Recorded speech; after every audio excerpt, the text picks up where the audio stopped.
أعوذ بالله من الشيطان الرجيم. بسم الله الرحمن الرحيم. ومن أحسن قولا ممن دعا إلى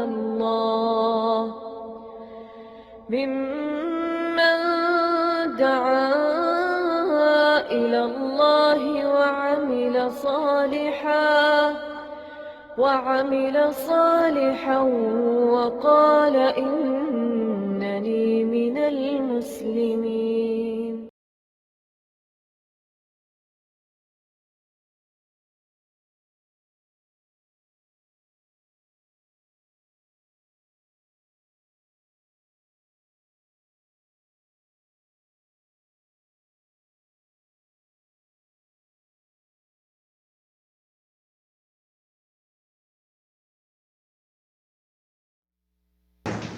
ان الحمد للہ والصلاة والسلام علی رسول اللہ وعلی آلہ وصحبہ اجمعین ومن تبعهم بإحسان إلی یوم الدین.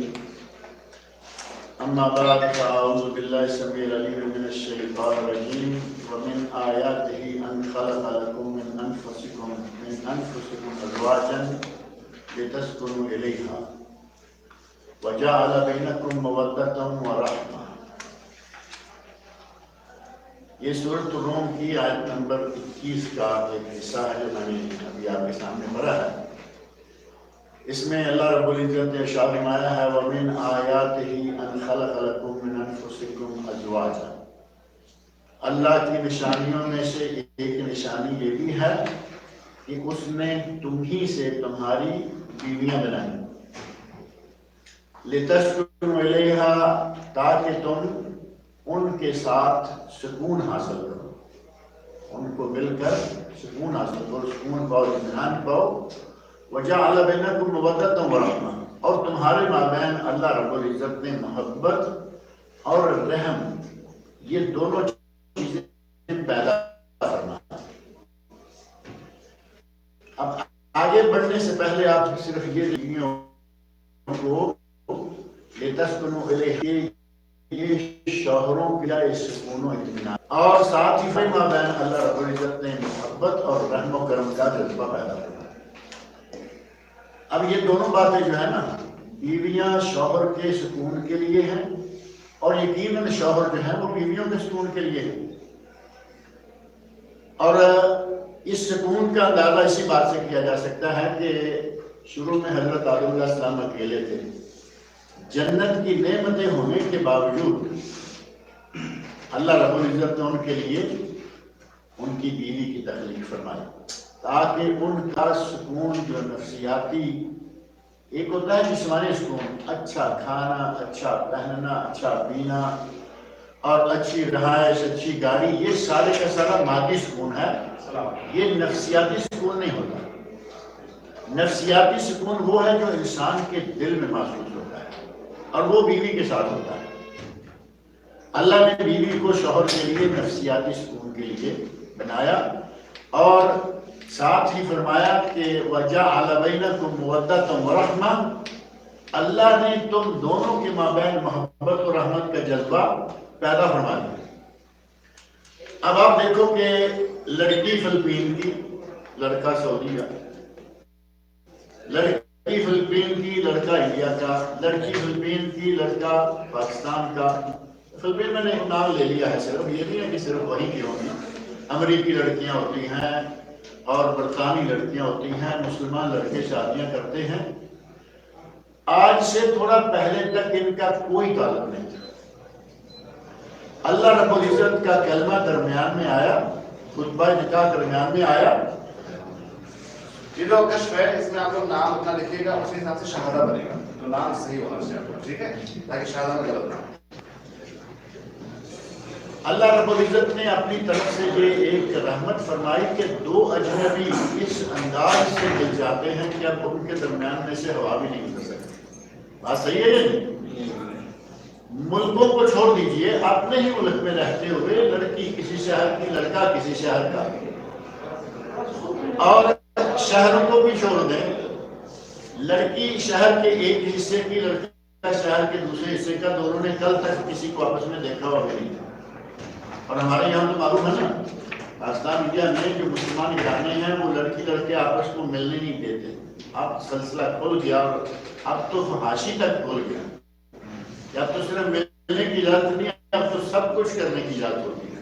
اللہ رب العزت ہم لوگوں کو والدین کی ہدایت عطا فرمائے۔ بالکل آوارگی کی حد تک یہ سلسلہ کھل گیا۔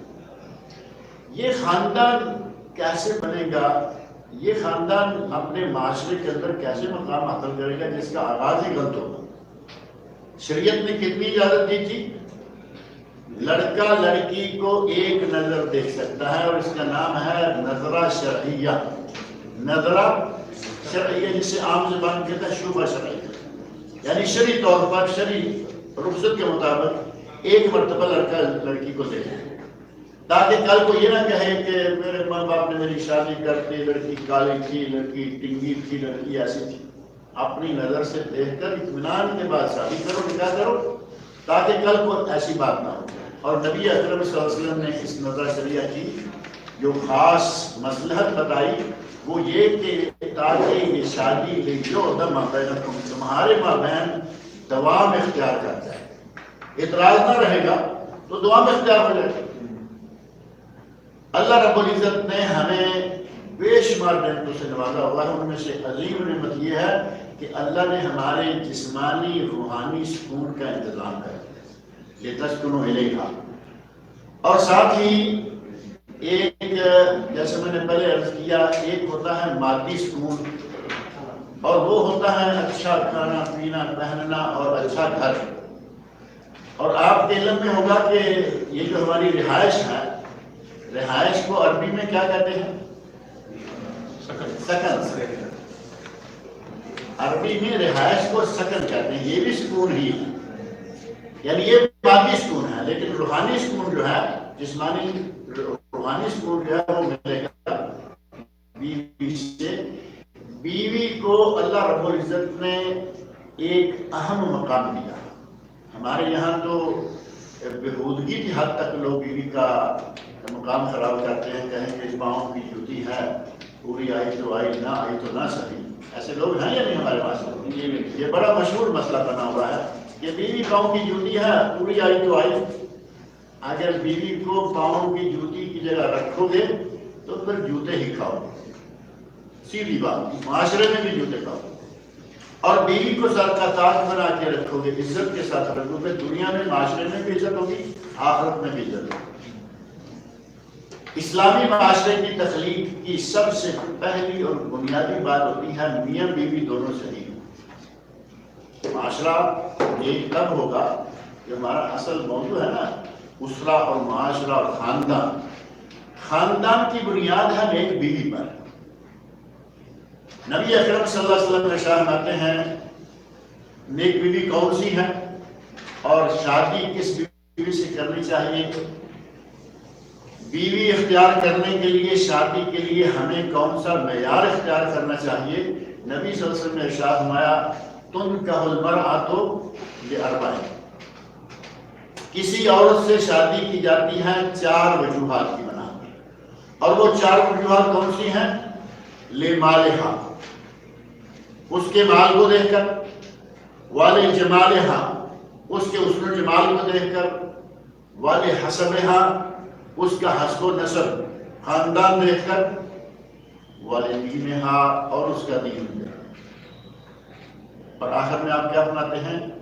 فاظفر بذات الدین تربت یداک، تیرا برا ہو، بدعا نہیں ہے یہ نبی اکرم صلی اللہ علیہ وسلم کی طرف سے، یہ عربی کا ایک محاورہ ہے۔ تیرا برا ہو، بلکہ یوں کہہ لیں کہ تیرا بھلا ہو، تیرا بھلا ہو، دیندار بیوی حاصل کرنے پر کامیابی پا جاؤ۔ 4 چیزیں بتائیں، لیکن چاروں میں سے کامیابی پانے کے لیے کون سی بتائی؟ دیندار بیوی۔ مال ہو سکتا ہے، جمال بھی ہو سکتا ہے، حسب و نسب بہت بڑے خاندان کی بھی ہو سکتی ہے، لیکن اگر وہ دیندار نہیں ہے تو کل کو آپ کے خاندان میں بچے کیسے دیندار ہو؟ گھر کے اندر بیوی جو ہے، عورت جو ہے، یہ پہلی یونیورسٹی ہوتی ہے بچے کے لیے، پہلا مدرسہ، پہلی درسگاہ۔ ماں کی گود اگر دینی ہوگی تو بچے کی لڑکپن، جوانی، ساری عمر کی ساری منزلیں دیندار رہیں گی۔ اور بچپن میں اگر ماں وہ مل گئی، جس ماں کو دین سے کوئی تعلق نہیں ہے، 24 گھنٹے گانے سننا، 24 گھنٹے فلمیں دیکھنا، 24 گھنٹے ڈرامے دیکھنا، ماں یہ ہوگی تو آپ سمجھ سکتے ہیں کہ وہ بچہ کیسا ہوگا۔ آج کبھی کبھی لوگ شکایت کرتے نظر آتے ہیں، کہتے ہیں جی زمانہ محمد بن قاسم تھے، طارق بن زیاد تھے، خالد بن ولید تھے رضی اللہ عنہم ورحمہم اللہ۔ بلا شبہ وہ بھی انسان تھے اور انہیں جنم دینے والی مائیں بھی انسان تھیں، لیکن انہیں جنم دینے والی مائیں آج کی ماؤں کی طرح نہیں تھیں۔ ان بچوں کو جنم دینے والی مائیں انتہائی پارسا، انتہائی پاکیزہ، ان کے دل پاک، ان کی نگاہیں پاک، ان کے کان پاک، ان کی زندگی پوری کی پوری پاکیزہ۔ آج جب انہوں نے بچوں کو جنم دیا تو بچے تو اس طرح کیوں نہیں دینا؟ آج ماں سنگر ہوگی، ڈانسر ہوگی تو بچہ کون سا پیدا ہوگا؟ کہاں سے طارق بن ولید آئیں گے، خالد بن ولید آئیں گے، طارق بن زیاد آئیں گے، مصعب بن نصیر آئیں گے؟ مسئلہ نبی اکرم صلی اللہ علیہ وسلم نے بالکل واضح کر دیا کہ اگر اچھا خاندان چاہیے، دیندار خاندان چاہیے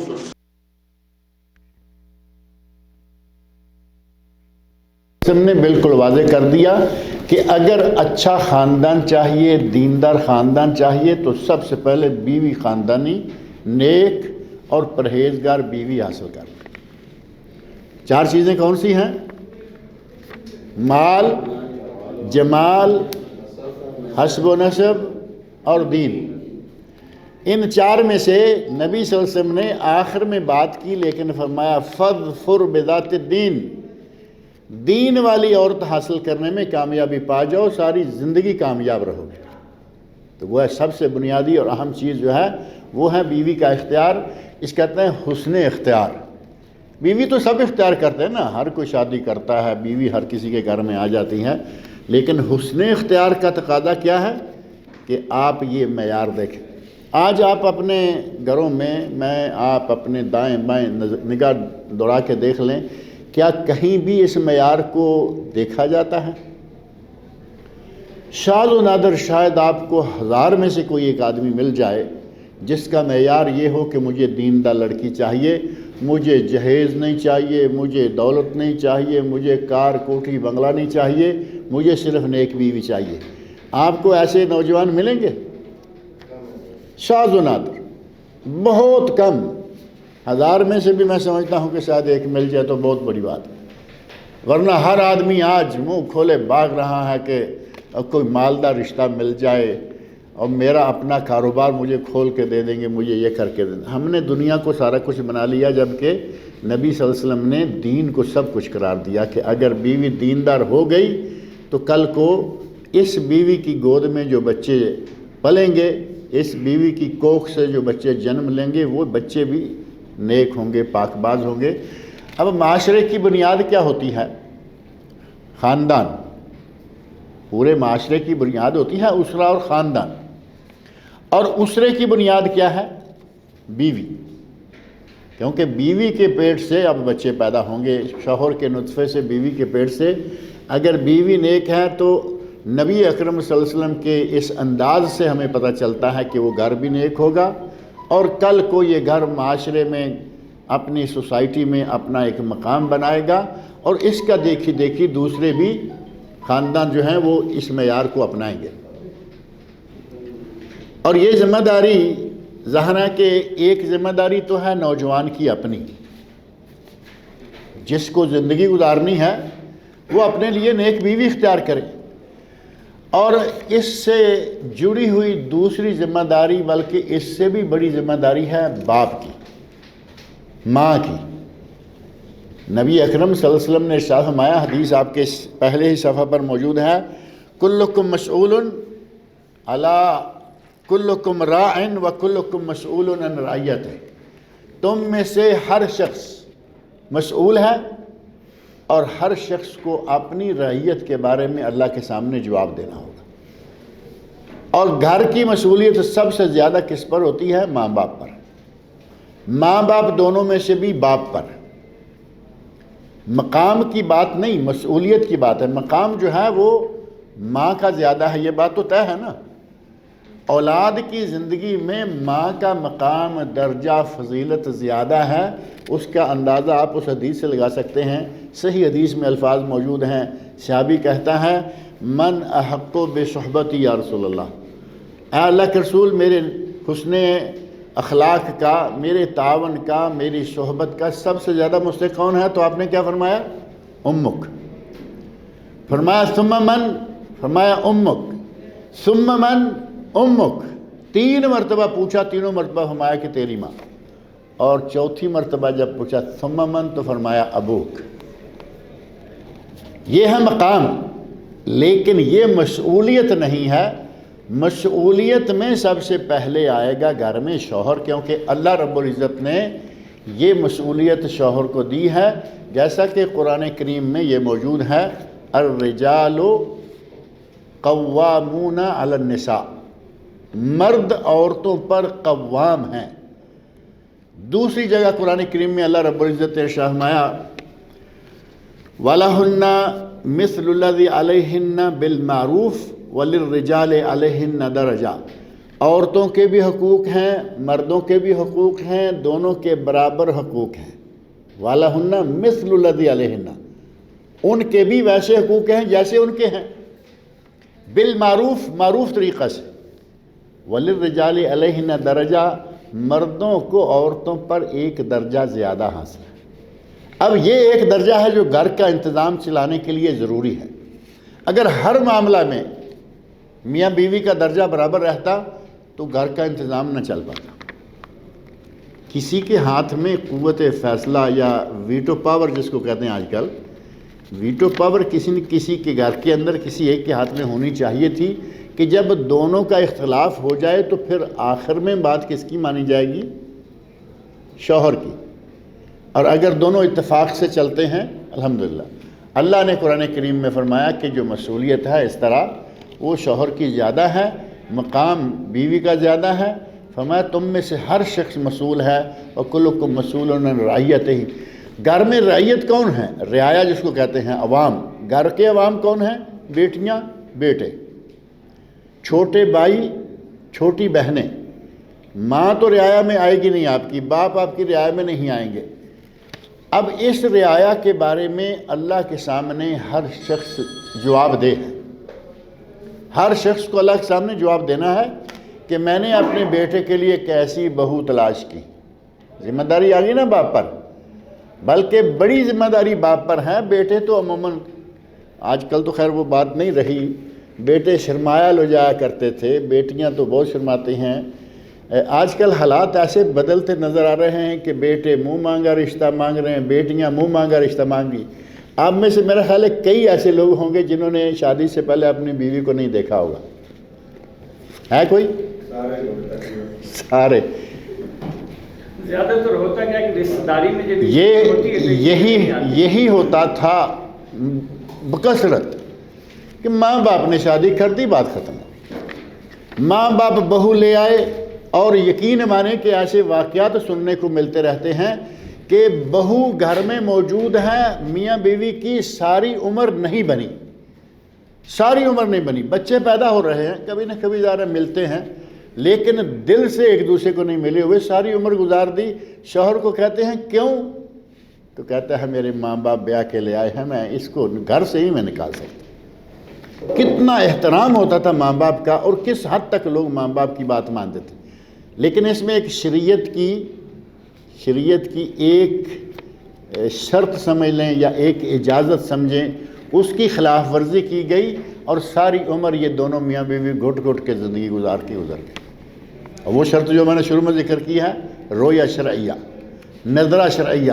ایک نظر اگر شوہر نے بیوی کو دیکھ لیا ہوتا تو یہ بات نہ ہوتی کہ میرے ماں باپ لے آئے ہیں۔ بھائی تم نے دیکھ کر، بات کر کے، اس سے پوچھ تاچھ کر کے، اس کی شکل دیکھ کر، قد دیکھ کر تم نے شادی کی تھی، اب اس میں گٹ گٹ کر مرنے والی کیا بات؟ اگر کبھی ایسا کسی کی بد قسمتی کے نتیجہ میں ہو بھی جاتا ہے تو اللہ رب العزت نے اس کا بہترین انتظام رکھا ہوا ہے. اگر شوہر کو بیوی پسند نہیں اور وہ اخلاقی، دینی اور شرعی نقطہ نظر سے، کچھ لوگوں کو بیوی پسند نہیں ہوتی، کہتے ہیں یار یہ سادہ ہے اور یہ دیکھو میں سوسائٹی میں اٹھنے بیٹھنے والا، یہ پردہ کر کے گھومتا. یہ بدبخت انسان ہے یہ جو اپنی بیوی کو سوسائٹی میں ننگا کرنا چاہتا ہے. بیوی پردے میں رہنا چاہتی ہے اور یہ اس کو ننگا کرنا چاہتا ہے. یہ ناراضگی نہیں. اگر کسی کی شرعی نقطہ نظر سے اپنی بیوی سے ناراضگی ہوتی ہے، صلح نہیں ہو رہی، اسلام نے طلاق کا طریقہ بتایا ہے، بہترین طریقہ، طلاق دے دو. لیکن شرعی ناراضگی ہو، شرعی اسباب ہوں، اور یہی اسباب شرعی اگر بیوی کے پاس ہیں، بیوی کو شوہر ناپسند ہے تو کیا کرے؟ وہ ساری عمر پھنسی رہے گی وہاں؟ نہیں، خلا لے لے. اور یہاں ایک تیسری بات ذکر کر دوں جو عموماً لوگوں کے ذہن میں نہیں ہوتی. میرا تعلق چونکہ کورٹ سے ہے نا، ہمارے یہاں یہ کام ہوتے رہتے ہیں، آتے جاتے رہتے ہیں. شوہر جو ہے، بیوی نے خلا کا مطالبہ کر دیا،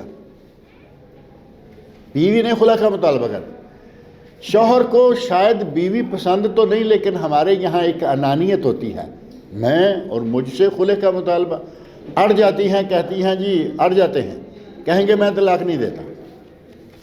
اب کیا ہوگا؟ بیوی نے خلا طلب کر لیا، شوہر خلا دینے کو، طلاق دینے کو تیار نہیں ہے.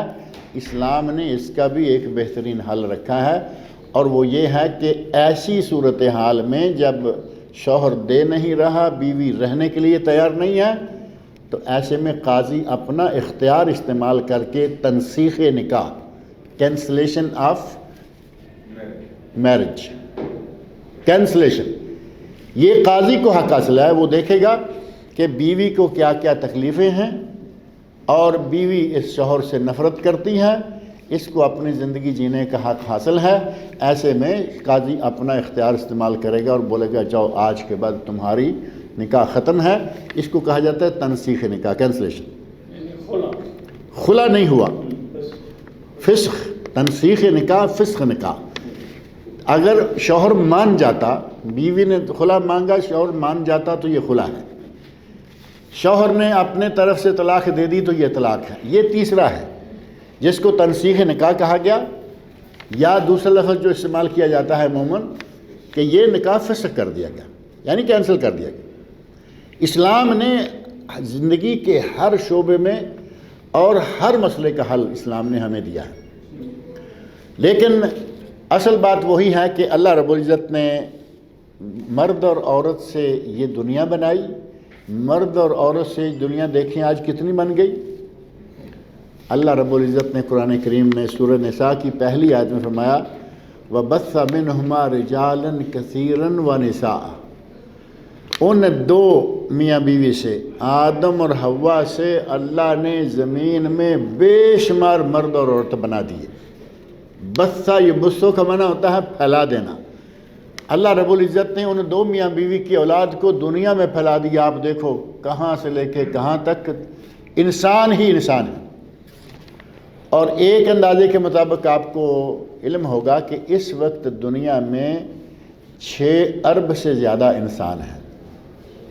6 ارب سے زیادہ انسان، مسلم کافر ملا کے، جن میں سے کم و بیش 2 ارب مسلمان ہو گئے الحمدللہ. کم و بیش 2 ارب 1/3 یعنی صرف مسلمان ہیں. یہ سارے کے سارے ایک آدم اور ایک حوا علیہ السلام کی اولاد ہیں. اور اس انسانی معاشرے میں جو سب سے بنیادی اور اہم چیز ہے وہ ہے بیوی کا کردار.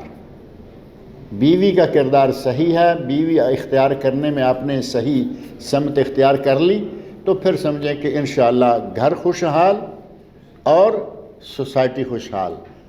گھر خوشحال، خاندان خوشحال، سوسائٹی خوشحال. اب بیوی نیک کون سی ہے؟ نیک بیوی اختیار کر لو، یہ تو نبی صلی اللہ علیہ وسلم نے مشورہ دیا اور یہاں ہمیں چھوڑ نہیں دیا، بلکہ نیک بیوی کی صفات بیان فرمائی کہ نیک بیوی ہوگی کون سی. نبی اکرم صلی اللہ علیہ وسلم فرماتے ہیں کہ نیک بیوی پہلی بات یہ کہ دنیا کی سب سے قیمتی دولت ہے. مشہور حدیث ہے نا، الدنیا، صحیح مسلم میں حدیث موجود ہے، الدنیا کلھا متاع.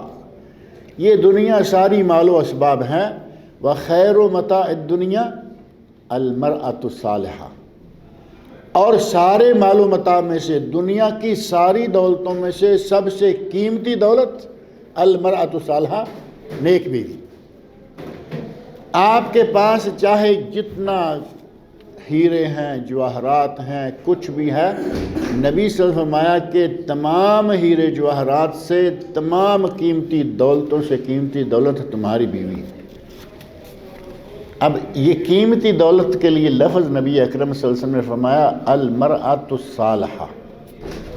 اب یہ لفظ صالحہ جو ہے اس کو تو ساتھ رکھنا ہوگا نا، ہر عورت ایسی نہیں ہے۔ اگر مرأہ ہے لیکن صالحہ نہیں تو وہ قیمتی دولت نہیں ہے، وہ قیمتی دولت نہیں ہے۔ صالحہ ہے تو قیمتی دولت ہے، اور صالحہ کون سی ہے؟ اب وہ دو تین چیزیں ہیں۔ وہ صالحہ کب بنے گی؟ نبی اکرم صلی اللہ علیہ وسلم ارشاد فرماتے ہیں کہ صالح عورت، صالح بیوی کی نشانی یہ ہے اذا امرہا اطاعتہ، جب شوہر اسے حکم دے تو وہ اس کی اطاعت کرے۔ نیک بیوی کی نشانیاں نبی صلی اللہ علیہ وسلم نے بتائی ہیں۔ نیک بیوی کی نشانیوں میں سے پہلی نشانی یہ ہے کہ جب شوہر کوئی حکم دے تو وہ اطاعت کرے۔ شوہر کہہ رہا ہے پردہ کرو، کہتی ہے میرا دم گھٹتا ہے، اطاعت کی اس نے۔ اور اس کا دم کبھی کبھی کہتی ہے جی مجھے تھوڑا بلڈ پریشر ہے، مجھے یہ ہے، دم گھٹتا ہے۔ اس کا دم بلڈ پریشر سے نہیں، بی پی سے نہیں گھٹتا، اس کا دم شیطان اس کے گلے میں انگلی داخل کرتا ہے کہ تم کون سا لباس پہننے جا رہی ہو، یہ برقع لے کے چلو گی، یہ اتنی بڑی چادر لے کے چلو گی، لوگ کتنے مزے سے کھلی ہوا میں بدماشوں کی طرف پھر رہے ہیں، تم کیا کر رہی؟ شیطان کے بہکاوے میں، شیطان کے گلا دبانے کے نتیجہ میں اس کو وہ گھٹن ہو رہی ہے، ورنہ اصل گھٹن نہیں ہے۔ دنیا میں ایک دو نہیں، آپ کے سامنے مسلمانوں کی بیویاں الحمدللہ لاکھوں کی تعداد میں موجود ہیں، مکمل پردے میں موجود ہیں۔ اور آج تو کافر عورتوں نے بھی، کافر عورتوں میں یہ بیان دینا شروع کر دیا کہ پردے میں برکت ہے، پردے میں خیر ہے، مسلمان عورتیں جو پردہ کرتی ہیں اس کے بے شمار فائدے ہیں۔ انڈیا کی ایک ہندو عورت نے ایک مضمون کچھ عرصہ پہلے لکھا تھا، آپ لوگوں نے پڑھا ہوگا، پردے کے فضائل بیان کرنے والی ہندو عورت۔ اور ہماری مسلمان بیگمات وہ ہیں کہ جو پردے کے خلاف۔ فرمایا اذا امرہا اطاعتہ، پردہ کرنے کا حکم دے پردہ کرے، بچوں کی نیک دینی تربیت کا حکم دے نیک دینی تربیت کرے، اور اگر کبھی اپنے پاس بلائے تو آ جائے۔ ابھی آج کے دور میں ایک نیا فتنہ یہ بھی پیدا ہو گیا ہے کہ بیوی، شوہر بیوی کو بلا رہا ہے اور بیوی انکار کر رہی ہے، کوئی وجہ نہیں خاص۔ وجہ کیا ہے؟ میں کام کر کر کے تھکی ہوں۔ کام کہاں کیا ہے اس نے؟ صبح سے اسکول میں تھی، صبح سے ہسپتال میں تھی، صبح سے وہاں تھی، جہاں کہیں بھی تھی۔ پہلی بات یہ کہ شوہر نے اگر مجبور کیا ہے کام کرو تو ٹھیک ہے، کہو بھی میں کام کر کے تھکی۔ شوہر سے جبراً اجازت لی جاتی ہے کہ ہمیں کام کرنا ہے۔ شوہر مالدار ہے، شوہر کے پاس اچھے وسائل موجود ہیں، لیکن ان وسائل سے قطع نظر جی میں سارا دن گھر میں پڑی رہتی۔ اب یہ کوئی بات تو نہیں ہے نا۔ اب شوہر طلب کرتا ہے، انکار کر رہی ہے۔ نبی صلی اللہ علیہ وسلم ارشاد فرماتے ہیں اگر شوہر بیوی کو طلب کرے اور بیوی آنے سے انکار کرے، شوہر اسی ناراضگی کی حالت میں سو جائے، اس وقت تک اس عورت پر فرشتے لعنت بھیجتے رہتے ہیں جب تک یہ شوہر کو راضی نہ کر لے۔ آپ اندازہ کرو کہ شوہر کی اطاعت کتنی اہم ہے۔ اور نیک بیویاں چاہے کچھ بھی ہوگا وہ شوہر کی خواہش کو کبھی بھی رد نہیں کرتی۔ آپ نے صحابیات میں سے بعض واقعات سے سنے، بیٹا فوت ہو چکا ہے، ڈیٹیل کا بھی تفصیل کا وقت نہیں، بیٹا فوت ہو چکا ہے، وہ موجود ہے، اس کو سنبھال کے رکھا ہے، شوہر سفر سے آیا، بیوی کو یہ معلوم ہے کہ یہ مسافر تھا، آیا ہے، اس کو حاجت ہوگی، ابھی میں اس کو بتا دیتی ہوں کہ یہ بچہ فوت ہو چکا ہے تو یہ اپنی حاجت نہیں پوری کر پائے۔ واقعہ سنا ہوا یہ نہیں؟ صبح بتایا، فجر کی نماز پڑھ کے جانے سے پہلے بتا دیا، غسل کر چکا ہے، نماز کے لیے تمہارا بیٹا فوت ہو چکا ہے۔ شوہر کو غصہ آیا، نبی صلی اللہ علیہ وسلم کے سامنے جا کے شکایت کی، یا رسول اللہ میری بیوی دیکھو. تو نبی اکرم صلی اللہ علیہ وسلم نے ارشاد فرمایا کہ تم نے جمع کیا ہے؟ کہا ہاں کیا ہے. تو نبی اکرم صلی اللہ علیہ وسلم نے فرمایا کہ تمہیں اللہ اس رات کے جمع کے نتیجہ میں جو بیٹا دے گا وہ بہت نیک بیٹا ہوگا. اور اللہ رب العزت نے بیٹا دیا اور نیک بیٹا دیا. اگر خاتون صالح ہیں تو وہ اس حد تک پہنچے ہوئے موقع کے باوجود بھی شوہر کی خواہش کو رد نہیں کرے.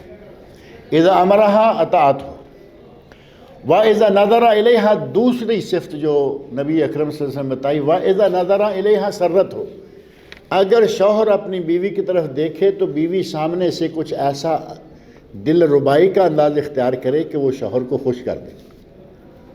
اب شوہر باہر سے تھکا ہوا آیا، تھکا ماندہ محنت کر کے آیا، دماغی محنت ہے، جسمانی محنت ہے، کچھ بھی ہے، گھر میں داخل ہوا، باہر سے بیچارہ آ رہا ہے کہ میں اپنے گھر میں جاتا ہوں.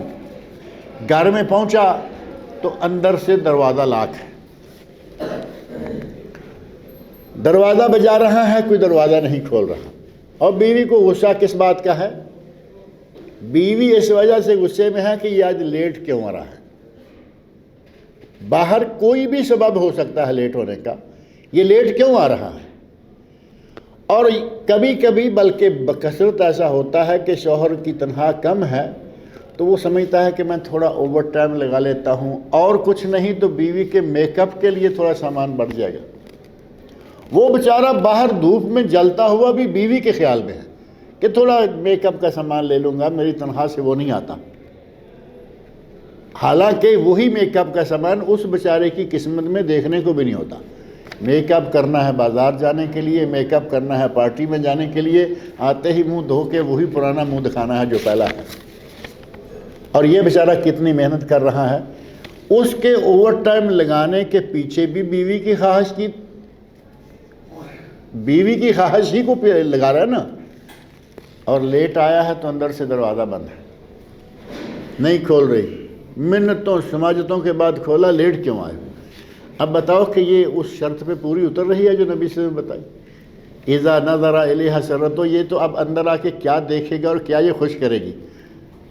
اور کبھی ایسی عورتیں بھی ہیں کہ دروازہ تو کھول دیا لیکن گلے پڑ گئی آتے ہی، کہاں تھے اس وقت. نیک عورتیں یہ کردار، یہ سلوک، یہ رویہ، یہ کرتوت اختیار نہیں کرتی. اور تیسری صفت جو نبی اکرم صلی اللہ علیہ وسلم نے بیان فرمائی وہ ہے وَإِذَا غَابَ عَنْهُ وَإِذَا غَابَ عَنْهَا، جب شوہر بیوی سے غائب ہو، گھر سے باہر ہے، دور ہے، بعید ہے، مسافر ہے مثلا، یا مسافر نہیں ڈیوٹی پر ہے، حافظتہ فی نفسہا ومالہ واولادہ، شوہر گھر سے باہر ہے، بیوی اپنے نفس کا خیال کرے، اپنے نفس کا خیال کرے یعنی کسی برائی میں مبتلا نہ ہو. شوہر کے بچوں کا خیال کرے، اس کے بیوی کے اپنے ہیں یا شوہر کے کسی دوسری بیوی کے بچے ہیں. اور تیسری بات یہ کہ اس کے مال کا خیال، کہیں ایسا نہ ہو کہ شوہر باہر گیا اور کچھ لوگوں کو عادتیں ہوتی ہیں عجیب قسم کی، اس نے اللہ تللے شروع، ادھر پھینکا ادھر ڈالا. یہ 3 بنیادی شرطیں ہیں کسی عورت کے صالح ہونے کے لیے. بات کلیئر ہے نہیں؟ 4 شرطیں شادی کرنے کے لیے: مال، جمال، حسب و نسب اور دین. کون سی اس میں اختیار کرنی ہے ہم نے؟ دین. اور 3 شرطیں ہیں عورت کے نیک ہونے کے لیے: اپنے شوہر کے ہر حکم کی پیروی کرے. کیا کرے؟ اچھا، اپنے شوہر کے ہر حکم کی پیروی کرے، اور جب وہ اسے دیکھے تو اچھے انداز سے دیکھ کر اسے خوش کر دے، اس کی تھکن دور ہو جائے. اور جب وہ غائب ہو تو اس کے مال، اپنے نفس اور اس کی اولاد کا خیال رکھے. اللہ رب العزت ہمیں نبی صلی اللہ علیہ وسلم کے بتائے ہوئے معیاروں پر پورا اترنے کی توفیق عطا فرمائے. انشاءاللہ اگلے ہفتے پھر ملاقات ہوئی. آج کے دن السلام علیکم ورحمۃ اللہ وبرکاتہ.